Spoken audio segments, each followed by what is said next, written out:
After 6.5 years, the Portsmouth Police Chief is preparing to say goodbye. His retirement comes amidst a lot of turnover in city government. And the department just handed over 2 investigations of deadly police-involved shootings to state police. Then your side's Anita Blanton sat down with Chief Ed Hargis a day ahead of his last day. Anita. Oh, Tom, Chief Hargis's retirement was confirmed to us just one day after the city's finance director's resignation. The city attorney and interim city manager were also ousted right around that time.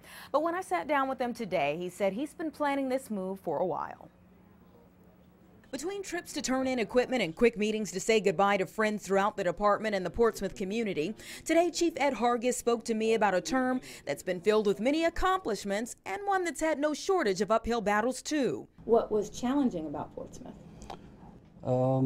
Dealing in the financial climate of the city. The ratables aren't here to have a strong tax base.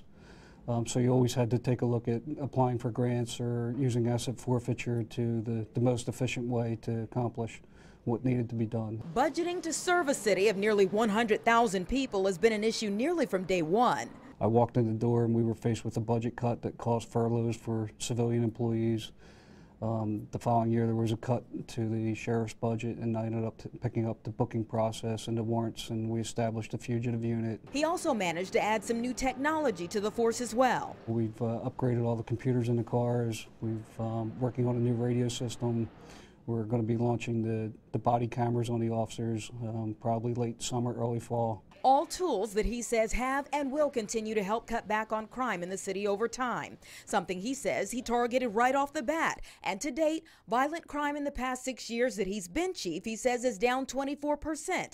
Robberies cut by 50%, shootings down 40%. But the investigations into 2 recent deadly police-involved shootings will continue even as he steps away. We've gone right out to the community. We've talked about what happened. The officer-involved shooting investigations have been turned over to the state police to have an independent agency come in and review or investigate what transpired. He says there's never a right time to leave, but late last year he decided that in 2015, his time in Portsmouth would come to an end.